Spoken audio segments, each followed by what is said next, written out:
कोणीतरी मंत्री उठतो जाहीर सभेत बोलतो एकालाही निधी देणार नाही, गाडीत बसा पट्टा घाला निधी मिळेल.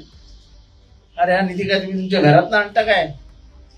हा महाराष्ट्र राज्याचा रेव्हेन्यू येतो, तो रेव्हेन्यू हा विकासासाठी वापरायचा असतो, विकास हा महाराष्ट्राचा करायचा असतो.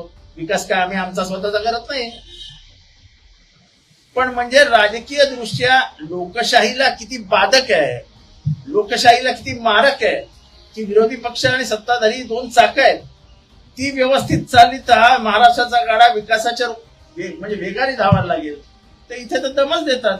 त्या सरपंचाला सांग पट्टा घाल लगेच निधी मिळेल. आणि निधी काय तुम्ही तुमच्या घरनं देता? महाराष्ट्राची ही स्थिती ही महाराष्ट्राला शोभणारी नाही. आणि त्यामुळे हा संवाद जोपर्यंत माननीय मुख्यमंत्री व्यवस्थित करत नाही, आम्हाला माननीय मुख्यमंत्र्यांचं भाषण आजही आठवतं की कुठेतरी विसंवाद झालेला आहे, संवाद निर्माण झाला पाहिजे आणि यासाठी मी प्रयत्न करेन. मुख्यमंत्री प्रयत्न करतायत की नाही मला माहित नाही, पण कुठेही संवाद होताना दिसत नाही.